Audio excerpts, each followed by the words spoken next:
लोकप्रिय सांसद श्री सतीश गौतम जी, भारतीय जनता पार्टी के लोकप्रिय प्रत्याशी श्री योगेंद्र राणा जी, हिमाचल प्रदेश के लोकप्रिय विधायक सिंदर सिंह गांधी जी, जिला प्रभारी करनाल से भारत भूषण जुयाल जी, प्रदेश प्रवक्ता श्री वीरेंद्र चौहान जी, गुरु बख्शीश सिंह जी, गुरुद्वारा प्रबंध कमेटी के सरदार गुलाब सिंह जी, श्री समित नरवाल जी, सुनील गोयल जी, संजय राणा जी, पूर्व मेयर श्रीमती रेणु बाला गुप्ता जी, भारतीय जनता पार्टी के सभी पदाधिकारीगण, असम विधानसभा क्षेत्र से जुड़े हुए मेरे सभी उपस्थित बहनों और भाइयों, मैं प्रभु श्री राम की पावन धरा अयोध्या धाम की भूमि उत्तर प्रदेश से आपके बीच में एक विशेष संदेश के साथ आया हूं। बहनों और भाइयों, यह संदेश है प्रधानमंत्री मोदी जी के एक भारत श्रेष्ठ भारत का। हमने बदलते हुए भारत को देखा है। हमारी ये पीढ़ी सौभाग्यशाली है कि पिछले 10 वर्षों के अंदर हमने बदलते हुए भारत को देखा है। एक भारत श्रेष्ठ भारत के सपने को साकार होते हुए देखा है। 2014 के पहले का भारत, जहां गुंडागिर्दी थी, भ्रष्टाचार था, अराजकता थी,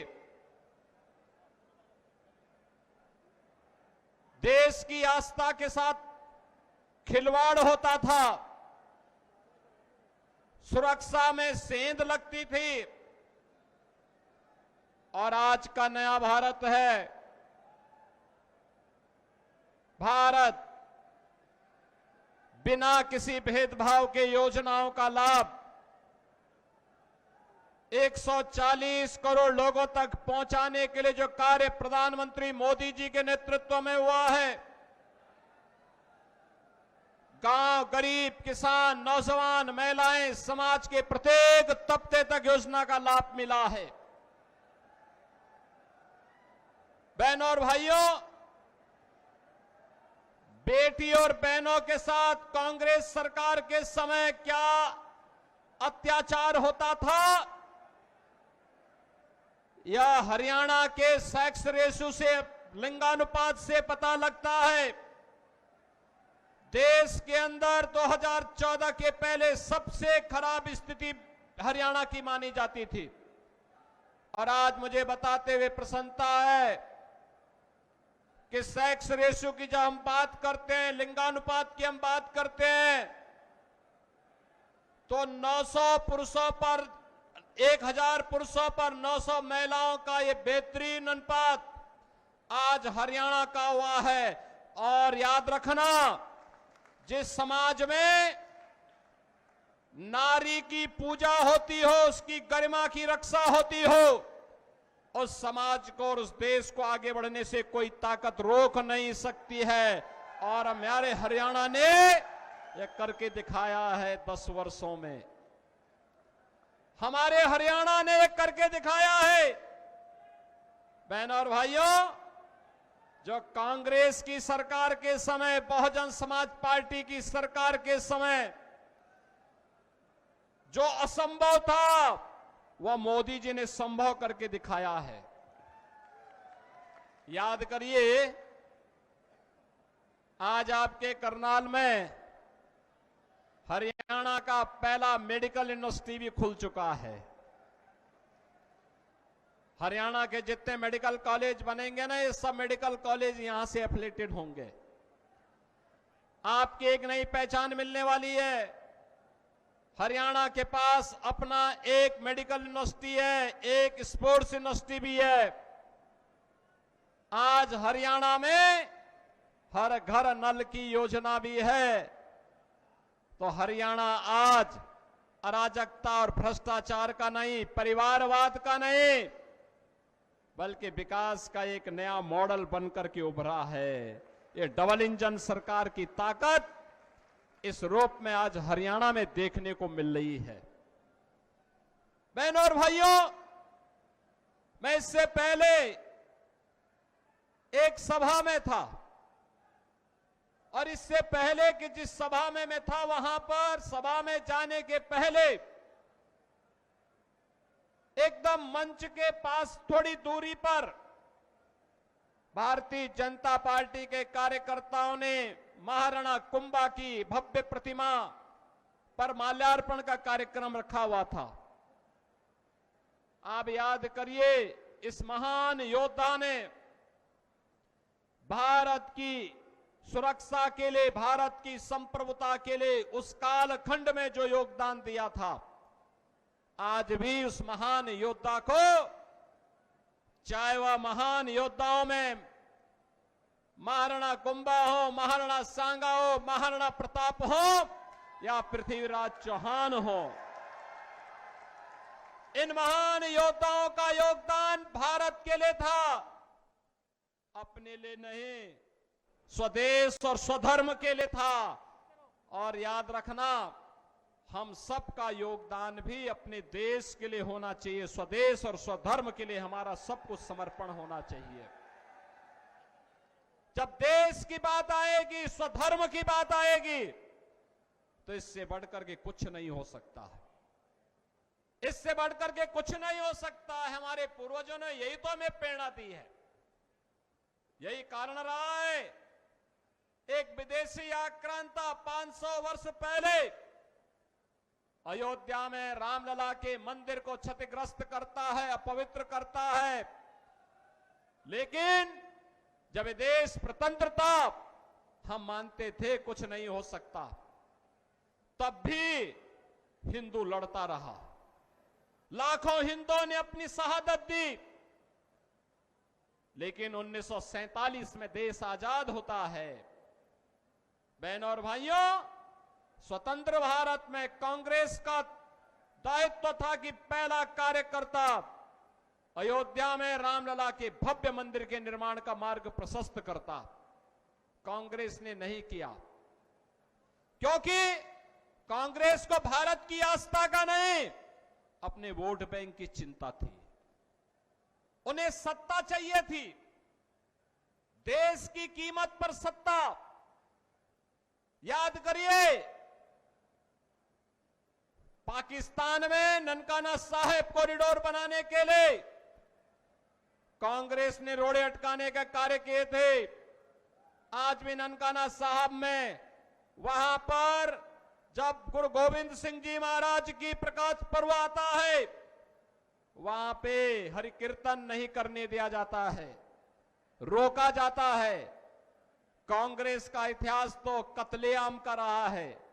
1984 में सिख बंधुओं के साथ क्या किया था, और अभी राहुल गांधी क्या बोल रहे थे विदेश में जाकर के, सिखों को गाली दे रहे थे, भारत का अपमान कर रहे थे, भारत के संवैधानिक संस्थाओं पर उंगली उठाने का कार्य कर रहे थे। जो कांग्रेस भारत की महान गुरुओं की परंपरा का अपमान कर रही हो, जो कांग्रेस भारत के बाहर जाकर के जिस कांग्रेस के नेता भारत का अपमान करते हो, भारत की संवैधानिक संस्थाओं को कटघरे में खड़ा करते हो, उस कांग्रेस से उम्मीद करना कि कांग्रेस आपकी आस्था का सम्मान करेगी, ये बेवकूफी होगी। और कांग्रेस जो की थी उसको उसके हालात पर पहुंचाने का काम जनता जनार्दन ने किया। बहनों और भाइयों, आज कांग्रेस का ढांचा वैसे ही जर्जर हो चुका है जैसे अयोध्या में बाबरी ढांचा था। एक धक्का और दो, बाबरी ढांचे को तोड़ दो, ये नारा जब राम भक्तों ने लगाया था तो बाबरी ढांचा हमेशा के लिए ध्वस्त हो गया। और बाबरी ढांचा जो ध्वस्त हुआ, गुलामी का ढांचा ध्वस्त हुआ, अयोध्या में राम मंदिर निर्माण का मार्ग प्रशस्त हुआ। और मैं आपका यही आह्वान करने के लिए आया हूं, जो ये लोग जाति की राजनीति करके आपको विभाजित करना चाहते हैं, मैंने कहा था ना कि बटोगे तो कटोगे, एक रहोगे तो नेक रहोगे। कोई माई का लाल आपका बाल बांका नहीं कर पाएगा। याद करिए, उत्तर प्रदेश में 17 के पहले दंगे होते थे, हर दूसरे तीसरे दिन दंगे होते थे। बेटी असुरक्षित थी, बहनें असुरक्षित थी, व्यापारी असुरक्षित थे, उनका कोई सम्मान नहीं होता था। और पिछले 7.5 वर्ष में उत्तर प्रदेश में कोई दंगा नहीं हुआ है, कोई दंगा नहीं हुआ है। दंगाई या तो यूपी छोड़ चुके हैं या राम नाम सत्य है की यात्रा में निकल चुके हैं। आज यूपी पे दंगा नहीं होता, कोई बेटी और बहन की सुरक्षा में सेंध नहीं लगाता है, कोई किसी व्यापारी के सम्मान के विरुद्ध कार्य नहीं करता है। आज वहां विकास है जो उत्तर प्रदेश 2017 के पहले भारत के विकास का बैरियर माना जाता था। आज वह उत्तर प्रदेश भारत के विकास का ग्रोथ इंजन बनकर के तेजी के साथ कार्य कर रहा है। अयोध्या में रामलला का भव्य मंदिर का निर्माण भी हो गया है। 5 सदी के बाद इंतजार समाप्त हुआ, अयोध्या में रामलला विराजमान हुए। और ऐसे ही हरियाणा में पिछले 10 वर्ष के अंदर हुआ है एक परिवर्तन। जिस हरियाणा को कांग्रेस ने परिवारवाद के, भ्रष्टाचार के गर्त में डुबोने का काम किया था, चाहे कांग्रेस रही हो, चाहे इनलो रही हो, और चाहे वह दिल्ली के अंदर झाड़ू लगाने वाली पार्टी हो। याद रखना, बहुजन समाज पार्टी के हाथी का पेट इतना बड़ा है वो कभी भरता नहीं है, कभी नहीं भरने वाला है, वो वोट खराब हो जाएगा। याद रखना। और मैं यही कहने के लिए आज आपके पास आया हूं, बहनों और भाइयों, कोई ऐसी गलती मत कर देना कि जो आपस में बंटे। याद रखना, बंटे तो कटे, ये कभी नहीं होने देना है। और ये कांग्रेस का जो हाथ है ना, ये अभी हालात को और बिगाड़ने के लिए आया है। कांग्रेस का हाथ बिगाड़ेगा हालात। और विकास की जो रफ्तार है, नायब सिंह सैनी की सरकार को लाने के लिए यह आवश्यक है। यह नायब सिंह सैनी की सरकार इस विकास की रफ्तार को स्पीड अप करने के लिए आवश्यक है। और इसीलिए हम लोग आए हैं। इसीलिए बहनों और भाइयों, मैं आया हूं आपसे कहने के लिए, भारतीय जनता पार्टी ने बिना किसी भेदभाव के यहां कार्य किया है।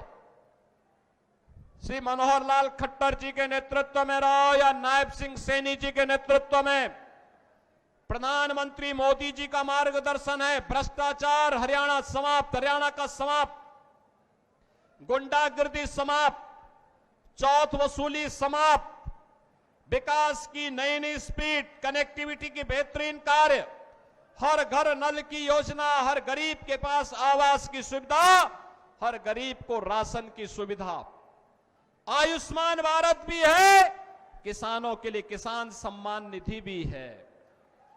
बहनों और भाइयों, विकास की इस स्पीड को अनवरत बने रहने देने के लिए आवश्यक है कि फिर से भारतीय जनता पार्टी की से नायब सिंह सैनी के नेतृत्व की सरकार, तीसरी बार भाजपा की सरकार हरियाणा में बने, और इसी के लिए आज मैं आपका आह्वान करने के लिए आया हूं।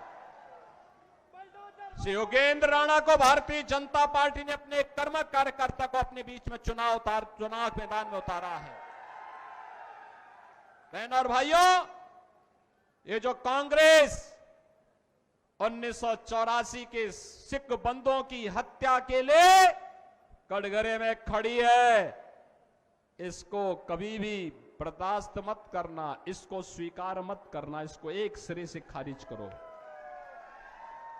ये अंतिम श्वास गिन रही है, अब अपनी ऑक्सीजन दोगे तो इसका विष बेल फिर तेजी के साथ फैल करके देश के अंदर दंगे करवाएगा, लूटपाट कराएगा, कश्मीर में सेंध लगाने का कार्य करेगा, सुरक्षा में सेंध लगाने का काम करेगा, अराजकता फैलाने का कार्य करेगा। ये कतई मत होने देना। कांग्रेस हो या बहुजन समाज पार्टी या आम आदमी पार्टी, ये तीनों एक ही थैले के चट्टे बट्टे हैं, इनको विकास से कोई लेना देना नहीं। ये अराजकता को बढ़ाने वाले दल हैं, परिवारवाद को बढ़ावा देने वाले दल हैं, आखंड भ्रष्टाचार में डूबे हुए दल हैं, इनका विकास से कोई लेना देना नहीं। गांव से, गरीब से, किसान से, महिलाओं से, किसी भी तबके से इनका कोई लेना देना नहीं है। इनका तो एक ही एजेंडा है, बांटो और राज करो। हमें बंटना नहीं है, हमें बंटना नहीं है। एकजुट होकर के एक भारत श्रेष्ठ भारत की परिकल्पना को साकार करने के लिए और विकसित भारत के लिए हमें प्रधानमंत्री मोदी जी के नेतृत्व में फिर से हरियाणा में नायब सिंह सैनी की सरकार को लाना है। योगेंद्र राणा को भारी बहुमत से विजयी बना के भेजना है। बना के भेजेंगे। योगेंद्र राणा विजयी बनकर के जाएंगे। सभी लोग सहमत हैं? जहां तक मेरी आवाज जा रही, दोनों हाथ उठा करके बोलो। सभी लोग सहमत हैं? बहनों और भाइयों, यह कार्य होगा तब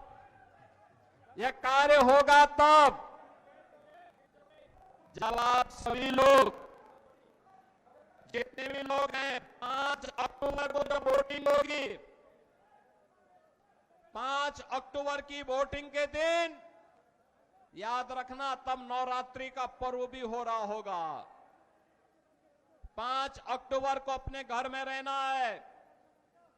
हर मतदाता जितना भी यहां पर आया हुआ है, जिस तक मेरी आवाज पहुंच रही है, उन सबसे मैं अपील करूंगा कि आप सभी लोग याद रखना, आप में से हर व्यक्ति 10-10 मतदाताओं को पहले से चिन्हित करके अपने साथ मतदान केंद्र में ले जाकर के मतदान करवाने में अपना योगदान देना।